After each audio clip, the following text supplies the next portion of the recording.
민수기서 14장 26절에서 30절 말씀입니다. 교독하겠습니다. 여호와께서 모세와 아론에게 일러 가라사대 나를 원망하는 이 악한 회중을 내가 어느 때까지 참으랴. 이스라엘 자손이 나를 향하여 원망하는 바 그 원망하는 말을 내가 들었노라. 그들에게 이르기를 여호와의 말씀에 나의 삶을 가리켜 맹세하노라. 너희 말이 내 귀에 들린 대로 내가 너희에게 행하리니 너희 시체가 이 광야에 엎드러질 것이라. 너희 20세 이상으로 계수함을 받은 자 곧 나를 원망하는 자의 전부가 여분네의 아들 갈렙과 눈의 아들 여호수아 외에는 내가 맹세하여 너희로 거하게 하리라 한 땅에 결단코 들어가지 못하리라. 아멘. 네, 오늘은 내 귀에 들린 대로 행하리라 하는 그 제목을 가지고 함께 은혜를 나누겠습니다. 네, 오늘은 이제 105년 전에 3.1 만세운동이 있던 날입니다. 벌써 100년이 넘었어요. 그리고 105년째 105주년을 지금 맞이하고 있습니다. 이 순국 선열들의 나라를 향한 그러한 애국심과 충절, 그리고 거기에 또 독립운동가들 정말 피를 흘리고, 그리고 온 국민이 정말 그렇게 고통을 당하는 때가 있었습니다. 나라를 뺏긴 그 민족같이 고통스럽고 서럽고 정말 그렇게 무시당하고 또 여러 가지 억압을 당하고, 그래도 억울한 말 한마디 못하고 당해야 되는 그러한 식민지 국민의 애환이 오지게 있겠습니까? 그러나 그때 분연히 일어나서 나라를 이렇게 살리고 그렇게 자기 모든 가산을 다 정말 나라에 들여가면서 독립운동했던 분들이 발자취가 막 여기저기서 드러나고 있습니다. 이제 그런 사람들을 어떻게든 잡아다가 투옥시켜가지고 또 감옥에 막 가던데, 여기저기 감옥에 독립투사들이 갇히고, 그리고 또 만세운동을 통해서 많은 사람들이 또 투옥되고 고문을 받고 그랬습니다. 그래도 그 독립의 의지가 꺾이지 아니하고 마침내 또 거기에 우리 믿는 자들의 기도와 눈물의 기도가 또 있었기에 이렇게 이 나라가 바로 이 시간에도 자유가 있고 또 건재한 것입니다.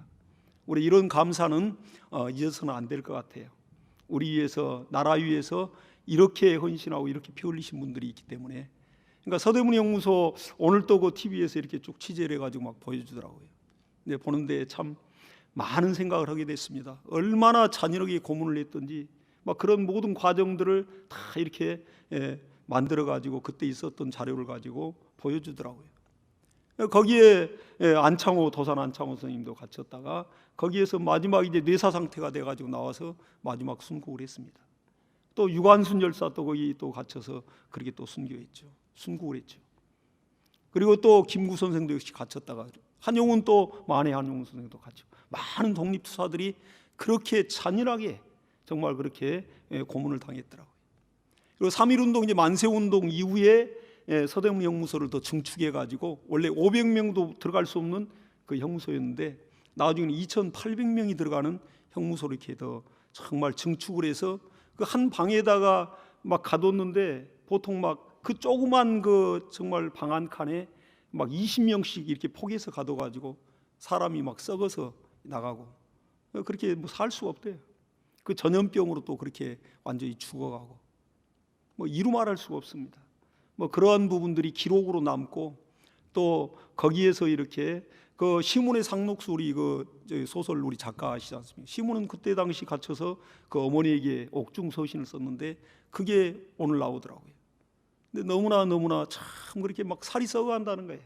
근데 그 와중에도 이렇게 창틀로 보면 저녁에 별빛이 보이기도 하고, 또 그런데 이제 근데 동료들의 이렇게 갇혀 있는 정말 그 동료들 그 눈동자를 보면 그 눈동자가 이렇게 살아 있다는 겁니다. 그러니까 이렇게 나라를 살려고 했던 사람들의 그 수고가 대단하죠. 그리고 이제 3.1운동이 끝난 다음에 이제 상하이에 이제 임시정부가 1919년도 4월에 이제 설립이 됩니다. 만세운동 다음에 바로 직후에 임시정부가 세워져요. 그리고 이제 거기에서 이제 비밀리 독립운동을 하죠. 그리고 또 많은 사람들이 나라를 살리겠다고 막 이제 만주로 막 상해로 막 몰려듭니다. 근데 그때 참 희한한 일이 이제 벌어지죠. 그 와중에 이 일본 사람들, 일본 그때 당시 통치했던 자들 같이 간악한 자들이 얼마나 간악한 자들이 있을까요? 우리나라 사람들도 이렇게 거기에 또한 고등경찰들, 밀정들, 막 밀정이 생겨나는 거예요. 돈으로 포섭해 가지고 니네들 독립을 꿈꾸지만은 독립, 야, 꿈에도 꾸지 마라. 우리 일본이 지금 이제 중국 대국도 이렇게 중일 전쟁에서 승리해 잡아먹고, 러시아 러일 전쟁까지 해서 잡아먹고, 이제 태평양을 건너서 이제 미국까지 이제 우리가 이제 손에 넣으려고 하는데 너희들 독립 꿈도 꾸지 마라. 그러니까 참 독립운동가들이 막 피 흘리면서 하다가도 지치고 정말 지친 사람들이 많았습니다. 37년간이니까 우리는 이런 잘못된 거 하나 이렇게 교회적인 문제 고쳐가는데도 불과 7년인데도 나 이제 지쳐서 힘들어요 하는 사람 많은데, 37년을 그냥 뭐 핍박 정도가 아니라 얼마나 경제적인 수탈과 얼마나 정말 짓밟히고 얼마나 고문을 당하고 얼마나 손해를 보고 얼마나 착취를 당했는데요. 근데 그 와중에 또 목숨 걸고 하는 그런 독립운동가들, 그러니까 이들이 볼 때 어떤 때는 막연한 거예요. 과연 독립이 되겠는가 이거. 그래서 이제 일제에서 이제 심리전을 펴가지고 독립운동가들을 막 포섭을 하고, 그리고 그들에게 막대한 돈을 주면서 독립운동가들에 대해서 거기 들어가서 거기에서 정보를 수집하고, 그리고 그들을 막 또 잡아다가 체포하고 또 죽이기도 하고, 막 그런 일들을 밀정을 통해서 했다고요. 우리 밀정이라는 영화가 나와서 뭐 몇백만 명이 다 봤습니다. 저도 봤지만은, 암살이라는 영화가 1000만 관객이 막 넘고, 밀정이라는 영화가 막 그렇게 막 아주 온 국민이 다 봤다고요. 그러니까 이 독립운동가들의 최대의 적은 밀정이었어요.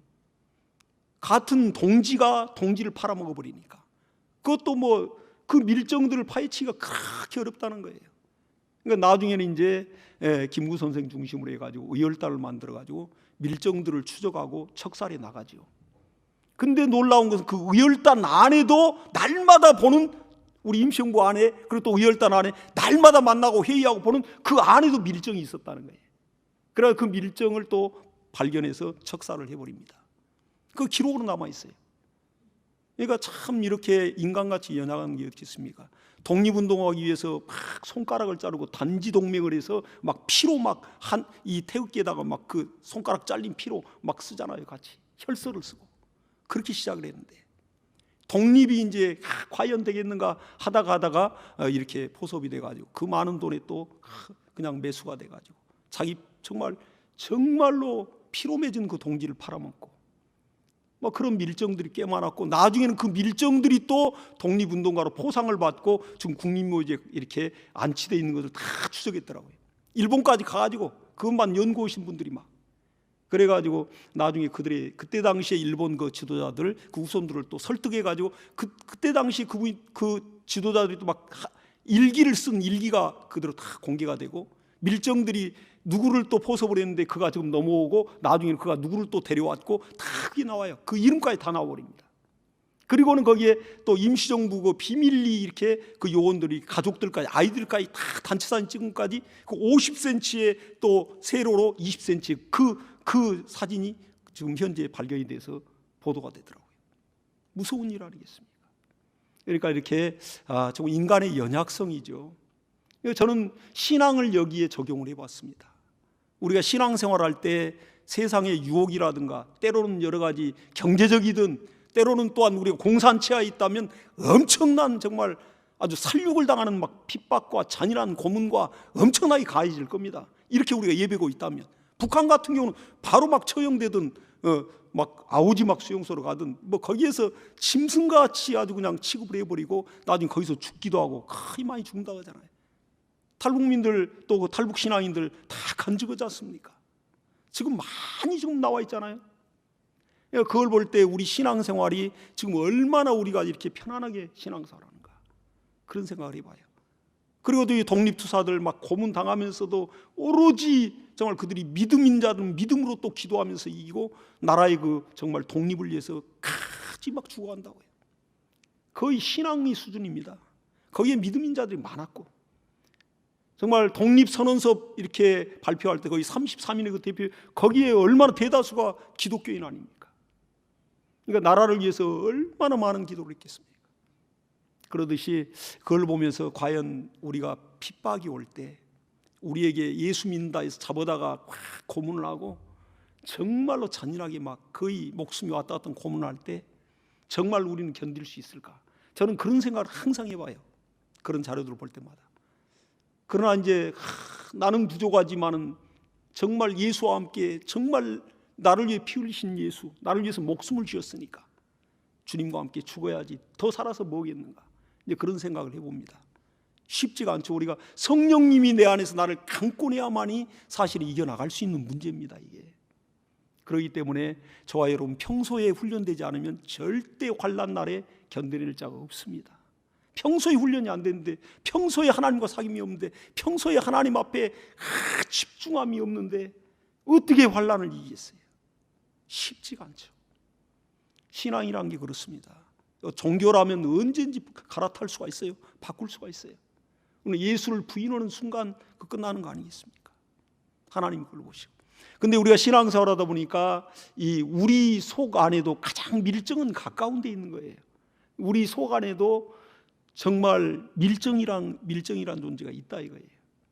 먼저는 더러운 귀신들이 우리 육체 안에 들어와서 속삭이고 우리를 정말 그렇게 또 끌어갈 때도 있습니다. 기도하지 않으면 이길 수 없어요. 성령과 능력으로 무장하지 않고는 또 영들미워를 하지 않고는 속아버린다고요. 그리고 또 내 안에 또 다른 나가 또 있어요. 내 자아가 내 안에서 살아 움직이면서 그 짓을 또 한다고요.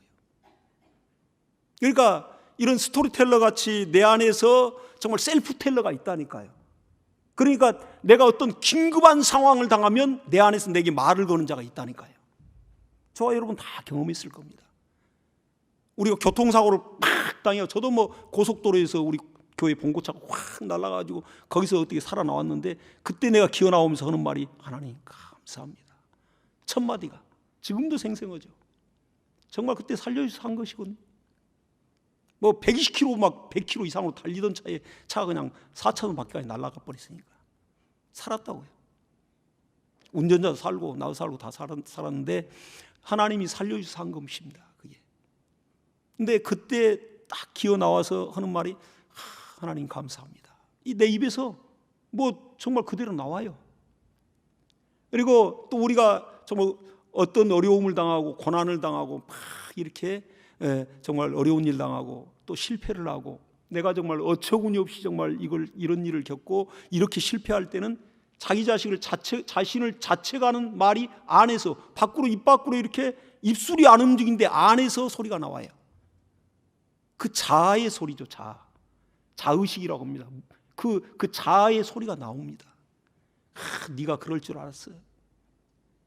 네가 뻔히 뭐 별 수 있어. 그렇지.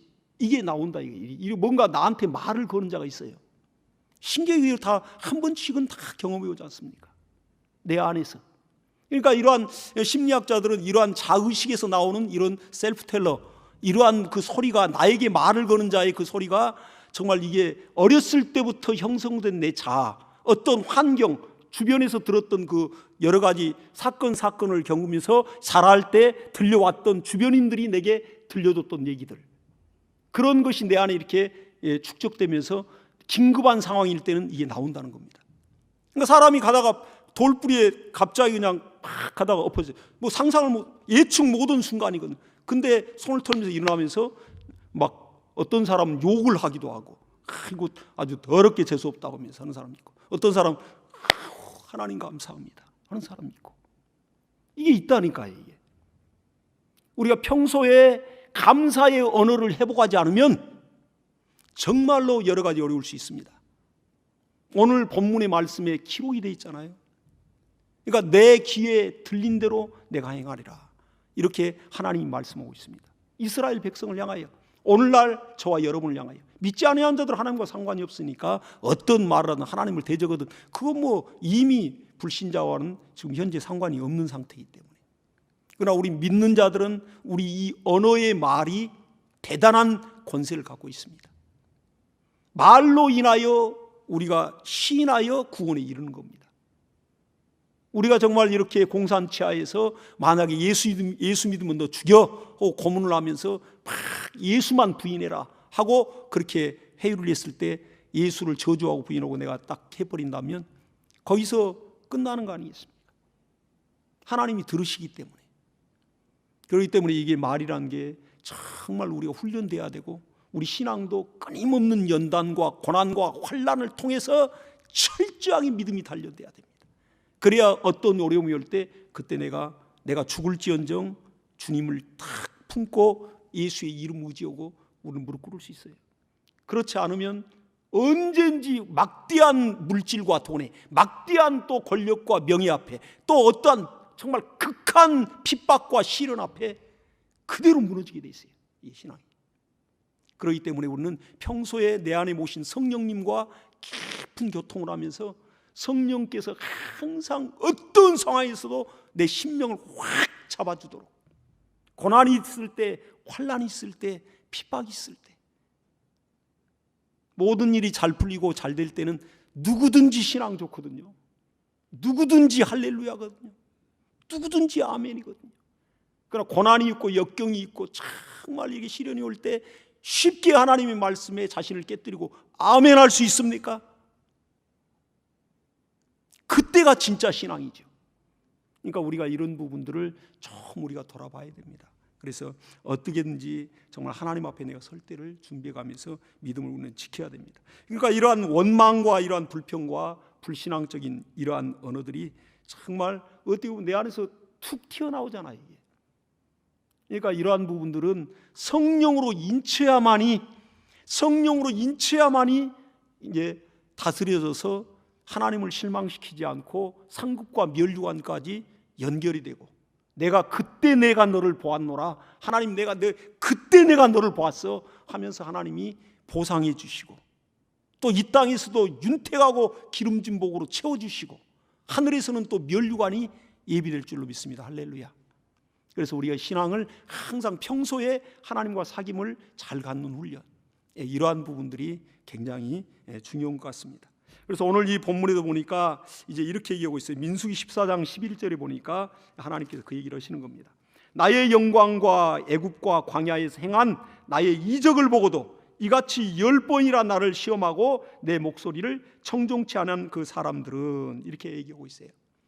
그러니까 지금 오늘 이 본문은 이제 이스라엘 백성들이 이제 홍해를 가르고 출애굽하여 나와가지고 이제 광야에서 그들이 전진하면서 이제 바로 가나안 땅으로 바로 진군해 가기 위해서 이제 모세에게 하나님이 명령하시고, 모세는 그 명령을 따라 각 지파마다 날래고 용맹스러운 사람 한 명씩을 뽑아서 12명을 가나안 정탐꾼으로 보내는 겁니다. 정탐꾼을 보내야 그들의 어떤 상황, 군사 시설, 또 지금 군대 병력, 이런 모든 걸 다 정말 그들이 체크해 가지고 와야지. 그래야지 들어갈 때 그 정보를 가지고 이 가나안을 정복해 나가지 않겠습니까? 그래서 이 정탐꾼을 12명을 보내잖아요. 근데 그들이 가서 40일 동안 참 가나안 곳곳을 다 돌아보고 오면서 거기에서 실제 또 모세의 명령을 받아서 거기에서 나는 이러한 야채든 거기서 나는 이러한 과일이든 이러한 곡식류를 가지고 오라 해가지고 그들이 거기에서 마치 포도를 수확할 철이라 포도를 한 사람이 두 사람이 한 송이를 짊어지고 올 정도로 포도가 수확이 잘 돼요. 굉장히 젖과 꿀르는 땅이 맞죠. 그리고 돌아왔는데 이제 많은 백성들을 다 모아놓고 이스라엘 회중들을 모아놓고 거기에서 이제 보고를 받는 것입니다. 오늘 본문에 보니까. 근데 12명 중에 10명이 그들이 완전히 간담이 선을 해가지고 정말 그들이 두려워 떨면서 왔어요. 가보니까 그들의 군사력은 아주 막강하고 철기 군사들이거든요 그때.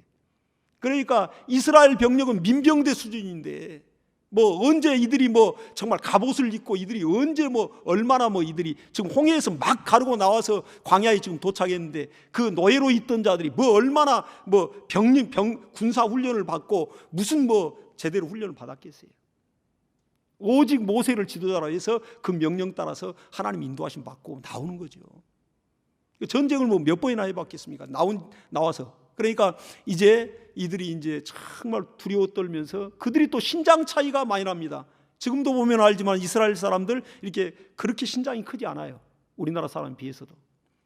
그러니까 그들이 볼 때 우리가 저들에게 대한다면 저들은 네피림의 후예인 안악자손과 같이 정말 기골이장대한 그러한 아주 군사들인데 우리 저들에 비하면 메뚜기 같다 하면서 악평을 해버려요.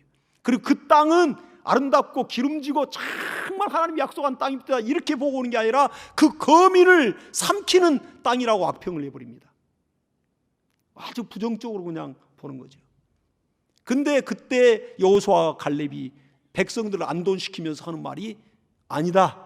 우리도 같이 가봤지만은 그 땅은 하나님이 예비한 아름다운 땅이었다. 그리고 실제 적과 꿀이 흐르는 땅이고 정말 하나님이 우리에게 약속으로 주신 땅이 맞다. 그리고 하나님이 우리와 함께만 하신다면 저들은 우리의 밥이다. 이렇게 믿음으로 백성들을 독려하면서 그렇게 선언하는 것입니다. 그러니까 이들이 이제 그때 여호수아와 갈렙과 모세를 막 돌로 그냥 회중들이 칠라한다고요. 그 많은 사람들이 10명의 그 보고를 더 인정을 했다고요. 백성들이 분노하면서 통곡을 하는 겁니다. 막 거기서 아주 통곡을 했다고 그랬어요. 우리를 죽일 데가 없어서 여기까지 끌고 나와서 여기서 죽이려고, 그들에게 칼날에 처와 자식까지 다 죽이려고 했느냐 하면서 모세와 그리고 여호수아와 갈렙까지 막 돌로 치려는데 그때 하나님의 영광이 나타나면서 하나님이 회막 가운데 나타나신다고요. 그리고는 하나님이 진노로 오고 오늘 이 본문에 말씀하시는 거죠. 내 백성이 어느 때까지 나를 멸시하겠느냐. 이렇게 불신앙과 이 원망을 갖고 이렇게 정말 하나님 앞에 나오고 또 모세 앞에 이렇게 했던 그런 자들을 향하여 하나님 뭐라고 말씀하셨냐면 내 백성들이 언제까지 어느 때까지 나를 멸시하겠느냐. 저와 여러분이 정말 좀 어려움 당할 때 원망 불평하면 그건 하나님을 멸시하는 것이 되는 겁니다. 불신앙에서 나오기 때문에, 하나님 믿지 못하기 때문에 사실 그렇게 나오고, 오직 했으면 원망과 불평이 나오겠습니까? 많은. 그러나 그걸 극복을 해야 된다는 거예요. 그걸 성경은 말하고 있고 믿음의 선진들은 그걸 증명을 해줬어요. 그래서 그렇게 큰 복과 그 하나님의 영광을 받던 것입니다. 그러한 환경이 저와 여러분이 꼭 오게 돼 있어요. 이 광야길이 똑같기 때문에. 이스라엘의 백성의 그들의 여정과 그들의 노정은 오늘날 그리스도인들의 정말 이 광야 같은 세상을 사는 노정과 똑같습니다. 우리 약속의 땅, 신령한 땅, 그 새하늘과 새 땅, 그 약속의 땅을 천국을 들어가기까지 이 땅은 광야거든요. 세상에서 우리가 출애굽하여 나왔습니다. 그러나 이 광야라는 것이 만만치가 않죠. 나와보니까 홍해를 가르고 출애굽하여 나올 때는 큰 은혜를 받고 얼마나 하나님의 은혜가 쏟아지든지 막 초신자 때 새신자 때는 그렇게 그냥 우리 마음이 모든 것이 환경은 어려운데도 그렇게 기뻤어요. 두려울 것이 없었습니다. 은혜를 크게 받았으니까. 그러나 이제 좀 살아보니까 정말 이 광야에서 아주 도전이 공격이 만만치가 않거든요. 그래서 거기에서 많이 이렇게 원망과 불평스러운 소리들이 막 여기저기서 터져나온다고요. 그때를 조심하라고 말하고 있는 겁니다. 왜?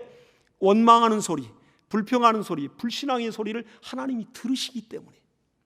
내 안에서 셀프텔러가 하는 그 소리도 성령 하나님이 내 안에 성전 삼고 들어오셔서 이 안에서 이미 듣고 계십니다. 지금 성령의 은혜의 시대요, 성령 하나님을 우리는 모시고 성전 삼고 우리는 움직이는 성전과 같이 1대1로 하나님을 섬기고 있습니다. 그렇기 때문에 항상 우리가 이 마음을 다스리고 또 언어를 감사의 언어로 정말 이렇게 회복을 해야 되는 이유가 여기 있는 것입니다. 그래서 이스라엘 정탐꾼들이 이렇게 10명이 실패한 결과로 아주 잔인한 결과가 와버렸어요. 20일이면 한 2주면 보름이면 갈 수 있는 가나안 땅이에요. 그 시나이 반도를 지나서 가나안 땅 요단강 건너 들어가는 거기까지 거리가 한 2주면 걸어서도 보름이면 20일이면 갈 수 있는 거리라고 얘기했어요. 근데 거기를 하나님이 이제 진노하여 너희가 40일 동안 거기 탐지를 했지. 그리고 그 10명의 악평했던 자는 그 자리에서 재앙으로 하나님이 그대로 죽입니다. 그리고 나서는 너와 내 자손들, 그 악평했던 너와 내 자손들, 이스라엘 백성들은 20세 이후로 된 자들, 20세 이전까지는 다 살려놔요. 20세 이후에 성인이 된 자들은 40년간을 이 광야에서 정말 그들이 훈련받고 하다가 결국 이 광야에서 다 죽게 되고, 여호수아와 갈렙만은 20세 이상이 된 그들 중에 여호수아와 갈렙만은 가나안 땅 약속의 땅에 들어가게 될 것이다. 그리고 너희가 그렇게 싫어하고 악평했던 그 정말 그 땅에 내 후손들이 들어가게 될 것이다. 이렇게 얘기했습니다. 하나님 그 말씀대로 그대로 되셨거든요. 그러니까 여호수아가 이제 이 40년 동안 훈련받고 10명의 정탐꾼으로 12명 정탐꾼이 실패해버리니까 나중에 40년이 돼서 모세의 후계자로 그가 이제 이스라엘 백성 끌고 하나님 명령 따라 이제 가나안을 정복에 들어가기 전에 여호수아가 동일하게 40년 후에 가데스 바네아에서 그가 이제 정탐꾼 2명을 보냅니다. 놀랍죠? 12명 보낼 것 같죠? 다시 시행착오를 안 하는 겁니다. 왜? 믿음 있고 신뢰할 만한 자, 어떠한 환경에도 흔들리지 아니할 자를 2명을 뽑아가지고 여호수아와 갈렙과 같이 뽑아가지고 정탐꾼으로 보내는 거예요. 40년 후에. 그리고 나서는 그들이 돌아와서 보고로 나서는 그때 라합 사건이 이렇게 발생하죠. 그리고는 이제 진군에 들어가서 가나안 땅을 점령해 들어가는 것입니다. 이렇게 하나님의 역사가 그래요. 근데 오늘 보니까 정말 이 사건을 우리가 보면서도 이 원망과 불평이 얼마나 무서운가를 또 알았습니다. 근데 이스라엘 백성이 하나님을 10번을 시험했다고 지금 11절에 지금 나와요, 본문. 근데 10번을 하나님이 시험했는데 첫 번째 하나님을 원망하고 시험했던 곳이 어딘가 했더니 마라의 쓴물 사건이더라고요. 이스라엘 백성들이 지금 뒤에는 애굽의 바로가 정예군대에 정말 수천 명을 이끌고 병거를 이끌고 이스라엘 백성들을 다 죽이기 위해서 막 달려옵니다. 앞에는 홍해가 가로막고 있어요. 백성들이 부르짖으니까 이제 모세가 이제 하나님 앞에 부르짖고 그 지팡이를 여니까 그대로 홍해가 갈라지면서 온 백성들이 다 건너고 뒤에 이제 정예 부대가 애굽의 군대가 같이 따라 들어왔는데 이스라엘 백성들이 건너고 나니까 홍해의 물이 합쳐지면서 그 군대들이 다 애굽 군대들이 홍해에 수장돼 버렸습니다. 그리고 이제 홍해를 건너고 나서 이스라엘 백성들이 얼마나 큰 이적을 봤어요. 바다가 쪼개지면서 양쪽 물벽을 보면서 정말 그 길을 마른 땅과 같이 바다를 다 건넜으니 그 한 200여만 명이 되는 수레와 또 가축을 이끌고도 굉장한 이적을 본 겁니다. 전 백성이. 그리고 홍해를 딱 건너고 나서는 모세가 노래를 지어서 하나님을 찬양하고 이스라엘 백성들이 찬양하고 모세의 누나가 되는 미리암 그 선지자가 또 정말 소고를 치면서 여인들을 정말 동원해가지고 하나님을 찬양을 해요. 이스라엘 온 백성이 하나님을 찬양합니다. 너무너무 감격스러우니까. 그리고 나서는 이제 이들이 모세를 중심으로 해서 지금 이제 가나안 땅으로 점령이 들어가기 위해서 그 광야를 지나가는데 사흘길을 걸었어요. 물론 하나님이 그 구름 기둥 따라 낮에는 저녁에는 불 기둥 따라 가는 겁니다. 근데 사흘길을 가는데 물이 없어. 물이 다 떨어져 가요. 그러니까 나중에는 이제 백성들이 막 기갈해 가고 어린아이들은 막 시름시름 또 연로오신 분들은 막 쓰러지고 이런 일이 막 발생. 사흘간 막 그 광야에서 뜨거움과 저녁에는 추위와 근데 물이 떨어져 버리니까 견디질 못하는 거예요. 그러고 나서 이제 마침 3일째 이제 걸어가는데 사흘째 걸어가는데 거기에 오아시스가 나온다고요. 백성들이 허겁지겁 가서 확 물을 막 퍼먹는데 그 물이 한번 그 목마른데도 먹었는데도 다 토해내 버려요. 물이 그건 썩물이요 썩은 물입니다. 죽어있는 물이라고. 마실 수가 아무리 기갈해도 마실 수가 없어요. 근데 거기에서 이제 모세가 부르짖고 기도하니까 이제 백성들은 모세를 또 원망하고 백성들이 또 원망해요. 그러면서 그 모세가 부르짖으니까 하나님이 거기서 나뭇가지를 꺾어 던지라 하니까 물이 순식간에 7수로 변합니다. 놀라운 이적이죠. 백성과 가축까지 다 먹고 이제 또 가는 거예요. 근데 가는데 한 10km쯤 가니까 거기에 엘림이라는 샘이 12샘이 막 팍팍 샘이 막 솟아오르는 그 큰 오아시스, 정말 7수가 막 솟아나는 그 오아시스를 만나요. 12샘이 터진. 그리고 거기에 70주의 종려나무가 크게 이렇게 아름드리 나무가 있고 거기에 이제 장막을 칩니다. 불과 그들이 정말 받은 은혜가 3일을 못 가요. 3일을. 홍해를 가르고 큰 이적을 보고 그렇게 출애굽하여 나오고 그 감격, 그 감사, 그 격동원 감사로 막 목숨까지 드릴 것 같이 막 감사했던 그 감사가 3일을 못 가. 3일을. 그리고 모세를 죽이려고 또 원망을 했다고요. 그러나 거기서 다시 또 물을 달게 해서 먹고 그리고 또 이제 한 10km를 가는데 거기서 이 큰 오아시스가 나오니 이스라엘 백성들이 거기서 또 할렐루야 했겠죠. 그리고 얼마나 또 한편은 모세를 죽이려고 했던 것이 얼마나 민망스러웠을까요? 얼마나 자신들의 그러한 참 얕은 그 심령과 그리고 그 믿음이 얼마나 부끄러웠을까요? 그러나 거기서 또 끝나지 않습니다. 엘림에서 쉬다가 또 이제 구름 기둥이 또 움직여요. 여러분, 여기서는 우리 같으면 차라리 여기서 정말 단단하게 1년이면 1년 아니라 2년, 3년이라도 여기서 이 좋은 오아시스에 있어서 그 많은 사람들 먹고 이렇게 준비했다가 가나안 진군했으면 좋겠다 하지만 하나님이 또 뜻이 있잖아요. 근데 하나님이 또한 이렇게 또 구름 기둥이 움직입니다. 구름 기둥 따라 움직여야 되니까. 그러니까 하나님이 마라라는 쓴물도 예비했고 하나님이 엘림이라는 큰 정말로 모든 것이 풍족하고 모든 것이 만족한 그러한 엘림이라는 오아시스도 하나님이 인도하신 겁니다. 그러니까 이 광야길에는 하나님의 인도가 있는데 때로는 마라와 같은 쓴물을 만날 때가 있다고요.